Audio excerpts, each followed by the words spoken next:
Oke, baik. Bismillahirrahmanirrahim. Assalamualaikum warahmatullahi wabarakatuh. Selamat datang di kelas informatika. Alhamdulillahirrahmanirrahim. Bagaimana kabarnya kali ini? Ya, mudah-mudahan sehat walafiat ya, dan semoga selalu dalam lindungan Allah Subhanahu wa Ta'ala. Oke, baik anak-anakku sekalian, alhamdulillahirrahmanirrahim. Pada kesempatan kali ini adalah pertemuan pertama kita. Walaupun kita tidak bisa bertatap muka secara langsung, tapi mudah-mudahan tidak menjadikan alasan untuk kita menjadi malas untuk belajar, menjadi malas untuk menuntut ilmu, karena kita harus senantiasa ya anak-anak untuk tetap harus semangat walaupun dalam kondisi apapun dan situasi bagaimanapun. Ya, kita harus tetap semangat belajar karena pembelajaran itu adalah pembelajaran sepanjang hayat sampai kita nanti mati ke liang kubur barulah pembelajaran itu berhenti, Bapak. Oke, baik, anak-anakku sekalian, untuk pertemuan kali ini Bapak akan menyampaikan beberapa hal terkait tentang pembelajaran kita untuk informatika secara teknis. Nah, untuk pembelajaran kita informatika, Bapak akan menggunakan media e-learning ya, melalui e-learning madrasah kita di e-learning.mtsn2pontianak.sch.id. Nah, masing-masing sudah diberikan akun ya. Nah, jadi nanti untuk pembelajaran Bapak jangan lupa login dulu di e-learning, kemudian jangan lupa absen, dan baru kemudian nanti untuk teknis penyampaiannya bisa Bapak menggunakan video seperti ini, ataupun Bapak menggunakan bahan ajar yang akan Bapak upload, Bapak share di e-learning. Nah, nanti kalian tinggal baca, pahami. Kalau ada yang kurang jelas, nanti silakan kita diskusikan melalui forum di e-learning ataupun kita bisa diskusikan melalui grup WhatsApp. Dan untuk anak-anakku sekalian yang mungkin ada kendala saat online atau memiliki kesulitan di e-learning, tidak apa-apa. Nanti untuk pembelajarannya silakan hubungi Bapak terlebih dahulu, nanti Bapak akan sampaikan atau Bapak akan carikan alternatif pembelajaran lain dan supaya kalian bisa belajar di rumah ataupun belajar nanti kalian bisa ambil materinya ke sekolah. Oke, baik anak-anak, dan selanjutnya untuk materi evaluasi atau latihan nanti Bapak juga akan sampaikan. Kalian bisa latihan di CBT, di latihan di ujian. Nah, itu nanti akan Bapak berikan beberapa soal, silakan kalian kerjakan di sana. Oke, baik, anakku sekalian, tidak berlama-lama lagi kita akan coba masuk ke materi kita pada hari ini. Hari ini kita akan belajar tentang informatika. Pengenalan informatika. Oke, Bapak cerita sedikit untuk informatika. Ini sebelumnya pembelajaran informatika atau TIK yang sekarang ya udah berubah ya. Dulu namanya memang TIK, sekarang sudah jadi informatika. Nah, dulu sempat dihapuskan ya, pada awal-awal kurikulum K13 itu sempat dihapuskan dan sekarang hadir kembali di tengah-tengah kita menjadi suatu mata pelajaran yang dinamakan dengan informatika. Nah, jadi pelajaran ini apa sih yang akan kita pelajari? Nah, untuk pembelajaran di informatika kita pada kali ini, kalian sebelumnya belum ada menerima materi ya dari kelas 7, kelas 8. Nah, baru kelas 9 inilah kalian baru mendapat informatika. Nah, jadi Bapak akan merangkum materi dari kelas 7 dan kelas 8, kita mulai dari dasar. Pertama kita akan belajar tentang komputer, kemudian ya isinya tentang perangkat keras, perangkat lunak. Kemudian nanti kita akan belajar tentang sejarah internet, yang mungkin tidak asing lagi ya di tengah-tengah kalian karena sekarang pun kita sudah menggunakan internet. Pembelajaran daring ini pun sekarang kita juga menggunakan internet. Nah, tapi kita akan belajar tentang dasar-dasarnya, bagaimana konektivitasnya, dan bagaimana perangkat dari alat-alat yang digunakan untuk akses internet. Nah, itu untuk semester 1 yang kita bahas. Nah, untuk insya Allah semester 2 nanti Bapak akan sampaikan tentang software, beberapa program perangkat lunak yang nantinya insya Allah bisa kalian gunakan nanti pada tingkat SMA ataupun nanti kuliah yang berkaitan tentang produktivitas seperti Word, Excel, maupun PowerPoint. Nanti kita akan pelajari satu persatu. Itu nanti di semester 2 insya Allah. Nah, mudah-mudahan ketika nanti kita di semester 2, kita sudah bisa bertatap muka, nanti kita insya Allah bisa kita praktek sama-sama di lab komputer. Oke, mudah-mudahan kita doakan sama-sama semoga pandemi ini cepat berakhirnya. Amin ya robbal alamin. Oke, langsung saja anak-anak. Hari ini pertemuan pertama kita tentang perangkat informatika. Nah, hari ini kita akan belajar tentang informatika, apa itu informatika, kemudian kita akan belajar tentang komputer, dan sejarah perkembangan komputer. Oke, langsung saja, let's go. Nah, ini kita mulai dari terminologi dulu, dari terminologi informatika. Nah, informatika itu berasal dari bahasa Inggris yang artinya informatics. Ya, kemudian secara istilah, apa artinya Pak? Nah, untuk secara istilah, informatika itu adalah merupakan suatu disiplin ilmu. Nah, jadi informatika ini sama ya, seperti IPA, PS, matematik, kemudian PKN, dan mapel lainnya yang merupakan suatu disiplin ilmu. Nah, namun informatika ini mempelajari tentang transformasi fakta. Transformasi fakta yang berupa data atau maupun informasi. Nah, yang berbasis komputasi. Jadi ya pengolahan ya data, informasi melalui komputer.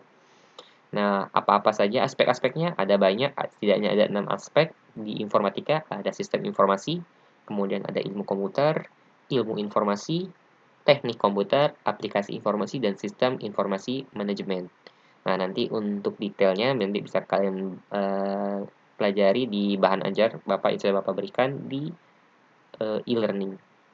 Oke, nah itu ya tentang informatika. Oke, kita lanjutkan ke topik berikutnya. Kita akan belajar tentang komputer. Kita akan mulai dulu dari terminologi komputer. Komputer itu dari bahasa Latin namanya komputer. Nah, dari bahasa Inggris itu to compute yang artinya menghitung. Nah, kalau secara istilah bagaimana, Pak? Nah, jadi kalau secara istilah itu komputer adalah suatu perangkat elektronik yang dapat menerima data yang berupa masukan, kemudian memproses data secara aritmatika dan logika, mengeluarkan hasil keluaran dan menyimpan data. Oke, kalau Bapak ambil garis besarnya, yang perlu kalian garis bawahi itu ada perangkat elektronik, ada input, menerima masukan, kemudian ada processing, memproses data, penyimpanan, menyimpan data, dan mengeluarkan hasil keluaran atau output. Jadi empat ada empat aspek. Yang pertama input, proses, penyimpanan, dan pengeluaran. Nah, itu nanti masing-masing ada perangkat kerasnya. Nanti kita akan pelajari lebih lanjut setelah materi ini di perangkat keras. Apa sih alat hardware yang berupa input? Nah, apa saja tuh yang berupa input. Kemudian kalau proses, apa alatnya, hardware-nya apa. Kemudian untuk penyimpanan. Nah, apa penyimpanan? Yang hardware yang digunakan untuk menyimpan data, menyimpan foto-foto kalian, menyimpan data-data, menyimpan ya berkas-berkas kalian. Kemudian output, nah, bagaimana pengeluarannya atau hasilnya. Nah, nanti itu kita akan pelajari lebih lanjut. Oke, baik itu ya, itu seputar komputer yang merupakan perangkat elektronik yang dapat menerima data, memproses data, menyimpan data, dan mengeluarkan. Oke, nah sekarang kita akan beralih ke sejarah komputer. Nah, Pak, gimana sih secara awalnya komputer itu? Nah, komputer ini kalau kita ambil secara garis besar dari dua, sebelum tahun 1000 perkembangannya sebelum tahun 1940 dan sesudah tahun 1940. Nah, tahun 1940 ini adalah tahun puncaknya ya. Nah, bagi apa yang membedakan nanti kita akan lihat sama-sama. Oke, kalau pada tahun 1940 itu masih secara tradisional dan kalau sesudahnya itu sudah menggunakan yang elektronik ya. Nah, dan terdiri dari beberapa generasi komputer. Apa-apa aja generasinya? Oke, kita akan lihat sama-sama. Kita mulai dulu dari yang sebelum tahun 1940. Nah, pada tahun 1940 ini komputer masih sangat sederhana. Seperti kita ketahui dari terminologi dasar, komputer itu artinya menghitung. Nah, jadi awalnya itu yang digunakan untuk menghitung. Jadi awal mula sekali, dulu kan manusia berdagang ya. Nah, berdagang itu kan pasti membutuhkan namanya hitungan. Nah, kalau dulu secara tradisional kita bisa menggunakan jari, tangannya satu, 2, 3, dan 4, 5, dan seterusnya sampai 10. Namun, kalau angkanya semakin besar, maka jari kita nggak cukup. Nah, akhirnya dikembangkanlah alat. Apa alatnya? Nah, itu ada sempoa atau namanya abskus ya. Nah, ya, sempoa. Nah, itu menggunakan yang lebih dalam angka-angkanya. Jadi bisa menghitung angka yang lebih banyak lagi. Nah, namun sempoa juga memiliki keterbatasan. Kalau misalnya angkanya sampai ribuan, nah itu bagaimana kalau menghitung angka ribuan? Nah, maka agak manusia kesulitan ya untuk menghitungnya, maka diciptakanlah sebuah alat. Nah, alat hitung mekanik pertama. Siapa yang menemukan? Itu adalah Blaise Pascal. Nah, jadi ini alatnya itu berupa gear yang pada roda. Nah, itu nanti akan menghitung secara mekanik. Namun, kemudian mesin hitung itu akan disempurnakan oleh William Leibniz. Oke, kita akan lihat bagaimana bentuk alatnya. Nah, ini seperti kalian lihat di tampilan layar, itu adalah alat hitung mekanik pertama yang diciptakan oleh Blaise Pascal dan disempurnakan oleh William tadi. Nah, kita lihat ya di situ masih besar banget. Nah, itu terdiri dari alat-alat yang berupa mekanik. Nah, ini awal sekali ya, sebelum tahun 1940, jadi masih jadul banget, masih menggunakan alat mekanik. Nah, tapi ada keterbatasannya juga kalau misalnya angka yang digunakan semakin kompleks. Kalau misalnya kita ingin menghitung yang bersifat logaritma, yang ada log-lognya itu, nanti mungkin kalian akan pelajari di matematika di kelas 9 ini, insya Allah. Nah, itu ada log-lognya.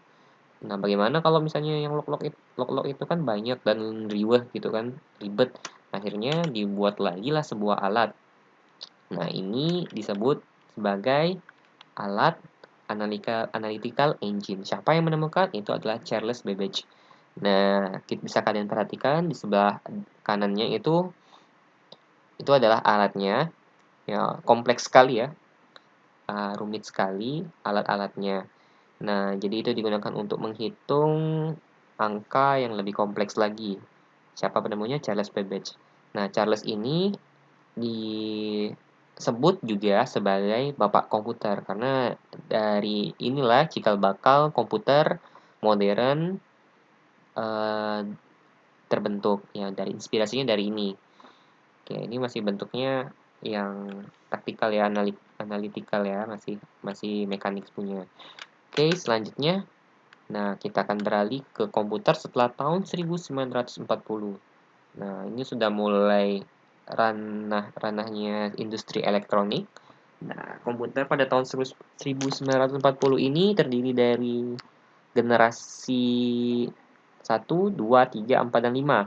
Setidaknya ada 5 generasi ya setelah tahun 1940. Kita akan lihat satu persatu. Oke, kita akan lihat pada generasi pertama. Nah, ini adalah komputer generasi pertama yang eranya dimulai dari tahun 1940 sampai tahun 1959. Nah, ciri khas dari komputer generasi pertama ini itu masih menggunakan tabung vakum. Nah, bisa kalian perhatikan di gambar, di pojok kanan atas itu adalah tabung vakum. Nah, fungsinya apa, Pak? Tabung vakum itu, nah fungsinya untuk memproses dan menyimpan data.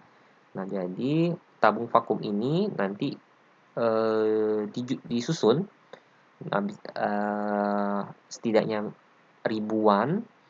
Nah, nanti akan membentuk komputer generasi pertama. Bisa kalian di gambar yang besar ini, nah, di gambar besar ini, yang bisa kalian lihat, itu komputer generasi pertama itu besar sekali, hampir satu ruangan, hampir diisi oleh komputer generasi satu, yang terdiri dari tabung vakum.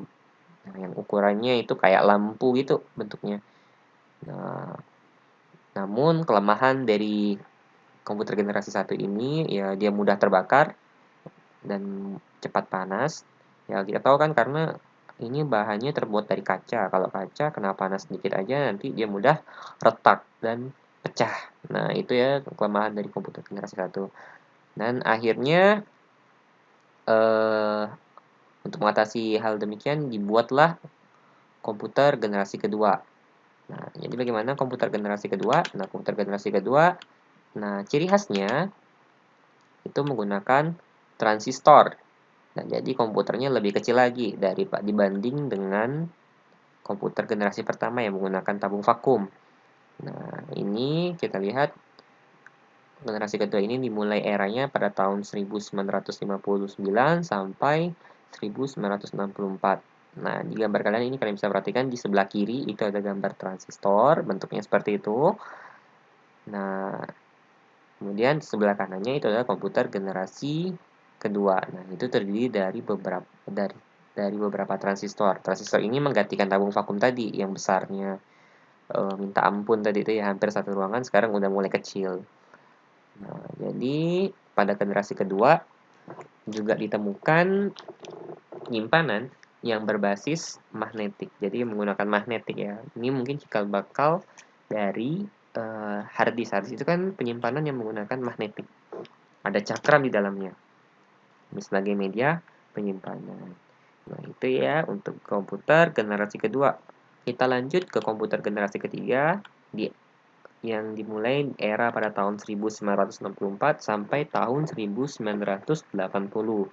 Nah, bisa kalian perhatikan di sini, ciri khas dari komputer generasi ketiga itu digunakannya IC atau Integrated Circuit atau juga disebut sebagai chip.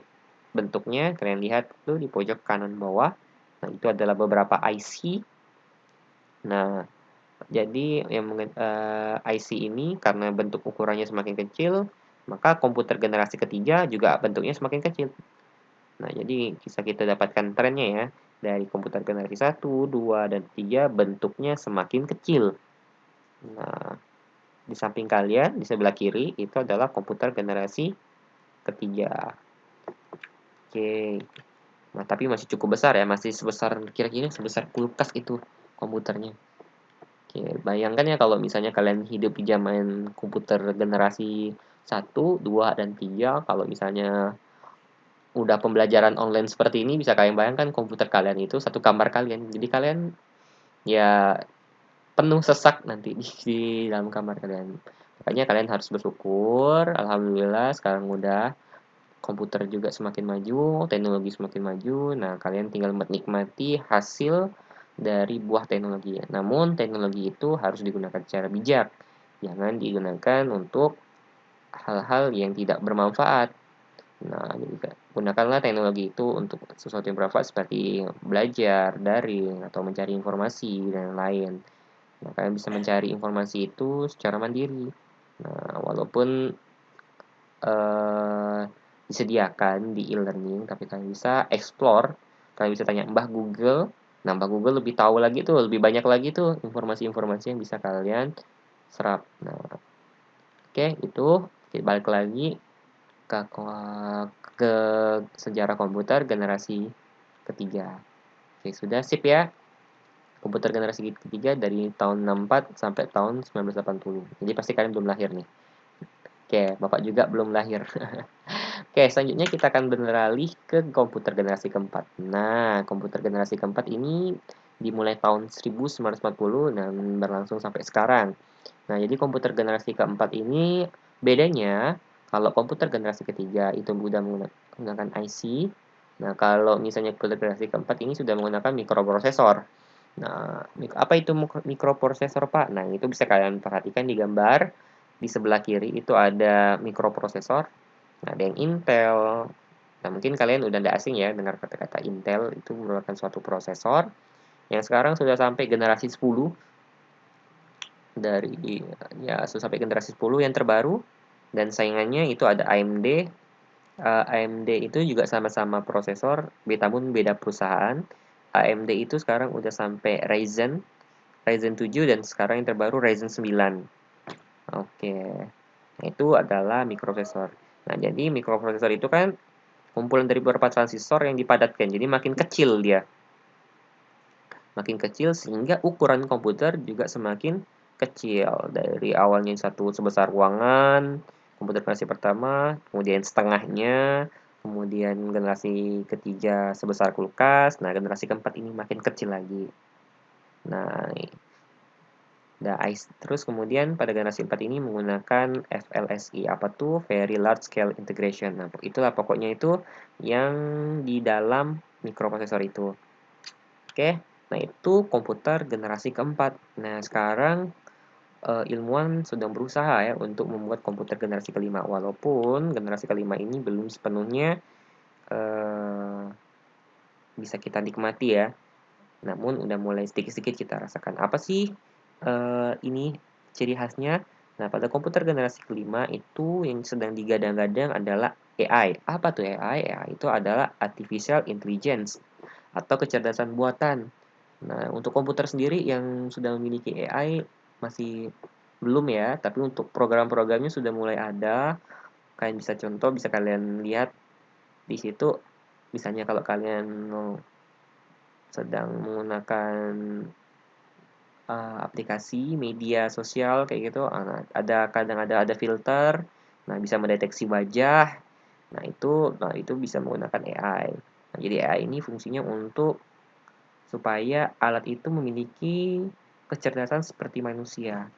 Jadi dia bisa dapat memutuskan eh, berdasarkan informasi-informasi yang dia peroleh, kemudian berdasarkan eh, data input dan data-data, maka dia akan bisa memutuskan. Dia bisa tahu sendiri kayak gitu. Jadi udah lebih cerdas alat-alatnya. Nah, itu komputer generasi kelima. Yang mudah-mudahan kalian nanti suatu saat, nah kita tidak ada yang tahu ya, kedepannya kalian cita-citanya seperti apa, jadinya seperti apa, mungkin kalian bisa menemukan komputer generasi kelima atau generasi 6, 7, dan 8 ya. Mudah-mudahan Bapak doakan, mudah-mudahan kalian sukses selalu walaupun kalian misal seandainya tidak berkecimpung di dunia informatika. Tapi kalau misalnya yang berkecimpung di dunia informatika ya mudah-mudahan bisa mengembangkan informasi lebih baik lagi. Oke, mungkin itu saja pembelajaran kita untuk pengenalan di awal terkait tentang informatika dan komputer. Kira-kira ada yang ingin ditanyakan? Kalau ada yang ingin ditanyakan, misalnya masih ada yang bingung, bisa kita diskusikan di grup atau di media e-learning, atau bisa kalian komen di komentar. Nanti kita akan bahas sama-sama, kita akan cari tahu sama-sama. Oke, baik, mungkin cukup saja pembelajaran kita hari ini. Nah, Bapak ada menyiapkan latihan di CBT, silakan kalian kerjakan di menu ujian CBT test. Bapak beri waktu kalian 1 hari ya untuk mengerjakannya. Misalnya kalian kerjakan hari ini jam 8, besok selesainya juga jam 8. Oke, kalau misalnya ada yang kendala terkait tentang pengerjaan tugas ataupun materi, silakan hubungi Bapak dan teman-temannya, tolong dibantu dalam menginformasikan. Oke, sekian pembelajaran dari Bapak. Tetap jaga kesehatan, tetap jaga jarak, selalu gunakan masker saat berpergian, dan jangan lupa cuci tangan. Oke, sampai jumpa di video berikutnya. Terima kasih. Kita ketemu lagi, insya Allah di minggu depan. Assalamualaikum warahmatullahi wabarakatuh.